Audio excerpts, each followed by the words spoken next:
Eis que por mais que a gente imagine, né, que exista pouco espaço para sorte e azar no futebol, a gente sabe que existe, né? Existe um pedacinho assim. Geralmente a sorte acompanha os competentes, os que se preparam, os que se fortalecem. E geralmente o azar acompanha aqueles que não se planejam, que não fazem porcaria nenhuma, não é verdade? Mas eu estava vendo a passagem, por exemplo, dos times brasileiros no Mundial, e eu estava fazendo um pouco dessa análise. Se no primeiro momento o Palmeiras dá sorte, né, de cair fora do grupo de PSG, Bayern, Real Madrid, aquela turma toda que está de um lado, e portanto pega adversários, vamos falar, né, num primeiro momento mais fáceis, e aí a gente joga um pouquinho da sorte. O Palmeiras que fez um gol no finalzinho do jogo contra o Inter Miami, que mudou completamente lá o posicionamento, tá? Aquela coisa toda, gente. O azar bateu na porta do time verde, né? Quando toma o segundo gol que tomou, gente. Aquele é um gol de quem tá azarado, na verdade, né? Mas enfim, são componentes, né, que fazem do futebol essa coisa bastante atrativa de alguma forma, e que a gente continua aí gostando bastante. De verdade, para mim, gente, o futebol europeu continua muito à frente do resto do futebol do planeta, né? Quando você fala em times, principalmente. E o Brasil em termos de seleção também. Porque na hora que realmente a gente teve que enfrentar os times focados na decisão, você vê, o Palmeiras não conseguiu passar pelo Chelsea, que é um time terceira prateleira na Europa, né? O Botafogo, o Flamengo tomou um passeio do Bayern de Munique. Foi um passeio aquilo, tem gente que tratou como jogou de igual para igual, gente.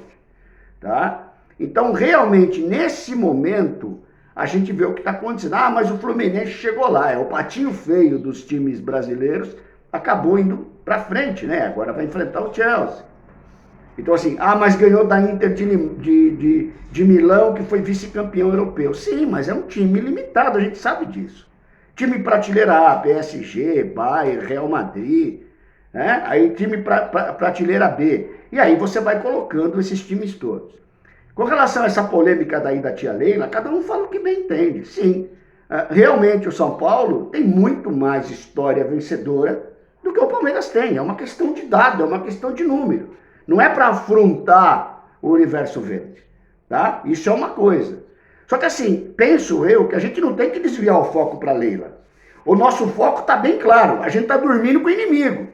E o inimigo no São Paulo hoje é o presidente e essa administração que está aí.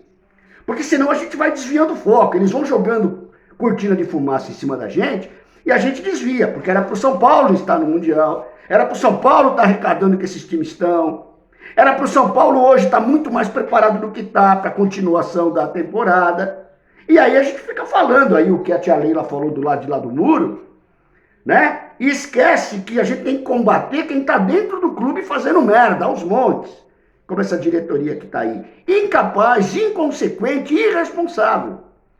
O meu inimigo hoje não é a Leila, não. O meu inimigo hoje é o presidente do São Paulo Futebol Clube e a sua turminha lá, né? Que continua fazendo cagada aos montes.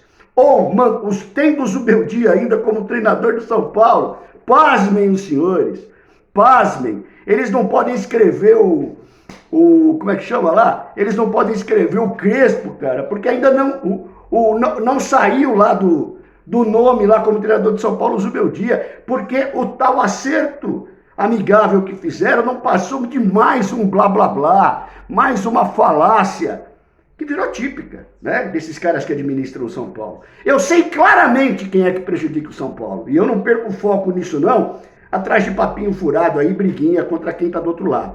Até porque contra quem tá do outro lado tá voltando com o bolso cheio de dinheiro, sem título, sem mundial, mas com o bolso cheio de dinheiro.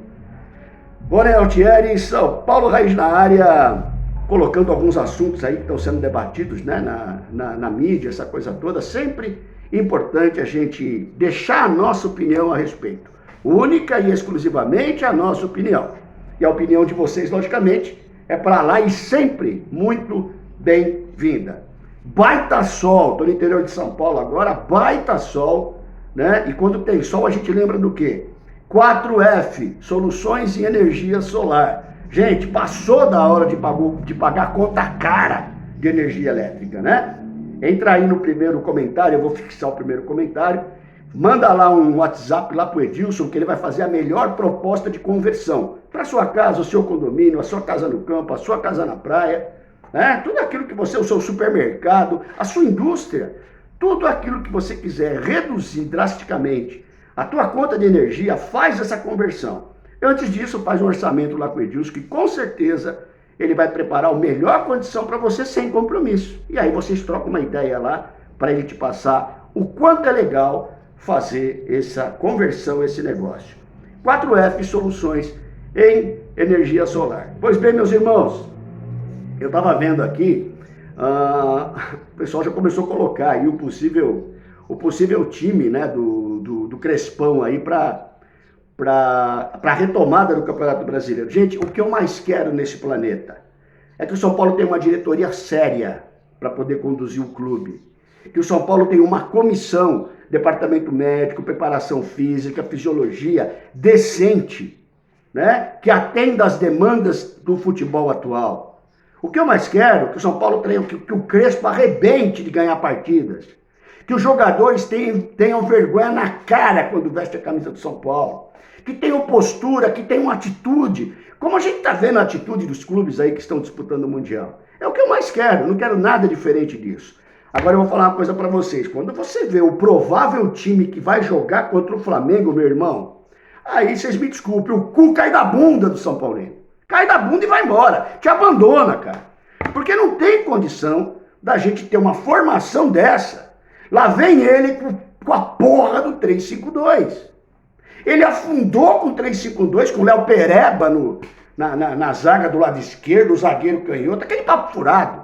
A gente quase caiu, né, nas mãos do Hernan Crespo. Os outros treinadores tentaram usar isso várias vezes e afundaram e sucumbiram, repito, porque o São Paulo não tem jogador com perfil e característica para 3-5-2. A gente está cansado de falar aqui, né? Aí ele vem com uma possível formação, Rafael, Ferrarese, Franco e Sabino. Olha o Sabino, gente. Ô Crespo, você vai afundar com o Sabino, você se prepara. Pois bem, Cedric, que é um lateral, não tem condição física de correr e ser ala, né? Marcos Antônio, para mim, um volante fraco. Alisson, um cara que se voltar a jogar a bola que jogou, vai ser legal, lógico, sempre bom ter o Alisson nessa função. Porém, não esqueçam, hein? Nenhum dos dois é marcador, não esqueçam disso. Oscar e o Dias. Gente, quem é que marca nesse time? Quem é que marca nesse meio de campo? Ah não, os caras recompõem. Recompor, meu irmão, você precisa ter um mínimo de cacuete para marcar. Não adianta recompor e não saber desarmar. E na frente o Luciano com o André Silva. Ah, vai ver se eu tô na esquina, né, meu? Vai ver se eu tô na esquina. Os times europeus aí, o próprio Mundial está mostrando a necessidade que você tem de ter jogadores velozes pelo lado do campo. Vocês não estão vendo isso também? Só eu estou vendo. É uma necessidade para você ter a bola chegando mais rápido no ataque, servindo os atacantes que entram no meio para fazer o arremate. Será que é só a gente que está vendo isso? E ele me vem com o André Silva, um centroavante fraco. Engraçado que o São Paulo tem dúvida quem vai ser o titular, se é o Dineno e o André Silva. E a porra do Rian Francisco. Que é 20 vezes melhor que os outros dois. Vai continuar não tendo oportunidade, Crespo? Você me desculpe, vocês podem até falar, quem quiser falar, o Rony já começou a reclamar, o cara nem estreou. Eu vou falar mesmo. Porque isso daí é piada pronta, meus irmãos. Porque a gente já viu essa história acontecer, meus irmãos. Essa é a minha questão. Não existe nenhuma novidade no que o Crespo está fazendo. A gente já viu o São Paulo afundar com essa porra dessa formação. Portanto, eu esperava muito mais do Crespo. Alguma coisa nova, alguma coisa que pudesse transformar essa característica de jogo do São Paulo. O São Paulo precisa de duas coisas. O São Paulo precisa de organização tática, um time que tenha uma composição dentro do campo adequada ao futebol que se joga hoje. Um time organizado dentro de campo. E a segunda coisa é postura e atitude. Tem muito vagabundo, fralda lotada, vestindo a camisa do São Paulo. É isso que o torcedor São Paulo não aguenta mais. Vamos ver se de alguma forma, mesmo começando mal, na minha opinião, Porque se você vier com esse time contra o Flamengo, eu não quero nem ver o que vai acontecer, viu, Crespo? E eu não estou desejando isso para você porque eu não sou maluco. Mas tenha um pouquinho de atenção, olhe um pouquinho o histórico do que aconteceu. Agora você está vindo aí com uma varinha mágica, né, bater na cabeça de cada jogador para mudar o jeito dele jogar. Nessa formação, você deve estar de brincadeira com a gente. Essa história eu já vi, Crespão. Vê se muda, para você não começar mal. Porque se começar mal, já vai começar tomando porrada. Sabe por quê? Porque o São Paulo é para ontem, irmãos. Eu tô de saco lotado de ver a cada um que entra. Ah, não, tem que dar um tempo pro cara. 1 ano e meio quase de tempo pro Zubeldia para fazer um monte de merda que ele fez e largar o time aí. Sem jogo, sem padrão de jogo, sem porra nenhuma. Entenderam? Então vamos ver como é que ele vai se movimentar aí até a estreia e a volta do São Paulo no Campeonato Brasileiro. Meu Deus, hein? Preparem o Captopril aí, o desfibrilador. Rony Altieri, São Paulo Raiz na área, um abraço, tamo junto.